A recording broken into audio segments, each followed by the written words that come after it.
soberano Pai Celestial, no poder do nome do nosso Senhor Cristo Jesus, nos abençoa e nos guarda, nos ilumina e nos guia por um bom caminho. Estudo bíblico. João 7 verso 32. Introdução. João 7 narra a ida de Jesus à festa dos tabernáculos em Jerusalém. Em meio a debates acalorados e crescente admiração popular, a tensão entre Jesus e as autoridades religiosas atinge um novo patamar. O versículo 32, especificamente, marca um ponto de inflexão crucial, revelando a crescente preocupação dos líderes religiosos com o impacto de Jesus sobre o povo e seu consequente plano para silenciá-lo através da prisão. Ele demonstra uma conspiração ativa contra Jesus, movida pelo medo de perderem sua autoridade e poder sobre o povo. Contexto histórico. A festa dos tabernáculos era uma das 3 principais festas judaicas, atraindo multidões a Jerusalém. O capítulo 7 de João demonstra a importância da festa, mostrando as multidões reunidas e discutindo a identidade de Jesus. A menção dos fariseus e principais sacerdotes no versículo 32 destaca as figuras de poder e autoridade religiosa na época de Jesus. Os fariseus eram conhecidos por sua adesão rigorosa à lei e suas interpretações, enquanto os principais sacerdotes eram responsáveis pela administração do templo e pelas atividades religiosas. No contexto do capítulo, a divisão na opinião pública sobre Jesus, versículos 12 e 40 ao 43, alarmou os líderes, que temiam perder o controle sobre o povo e sua influência. A utilização dos guardas do templo para a prisão demonstra a autoridade que os líderes religiosos possuíam, pois eles eram os que trabalhavam no templo e estavam sob suas ordens. Interpretação.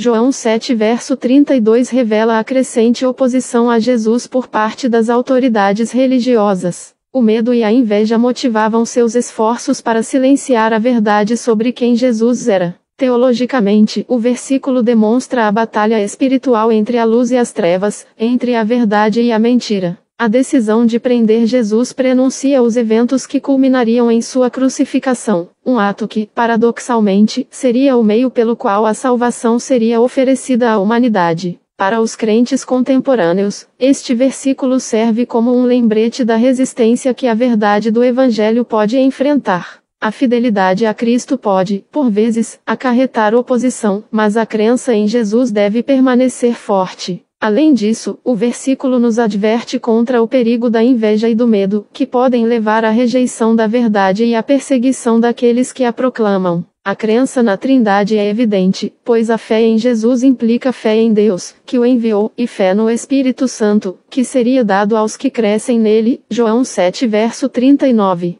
Veja as referências em Mateus 26 versos 3 ao 5. Então os principais sacerdotes e os anciãos do povo se reuniram no pátio do sumo sacerdote, que se chamava Caifás, e conspiraram para prender Jesus traiçoeiramente e matá-lo. Mas disseram, não durante a festa, para que não haja tumulto entre o povo. Este versículo paralelo demonstra a continuidade da trama contra Jesus, evidenciando que o medo de uma revolta popular, também presente em João 7 verso 32, era um fator importante em seus planos. João 11 versos 47 ao 53. Então os principais sacerdotes e os fariseus reuniram o sinédrio e disseram, que vamos fazer?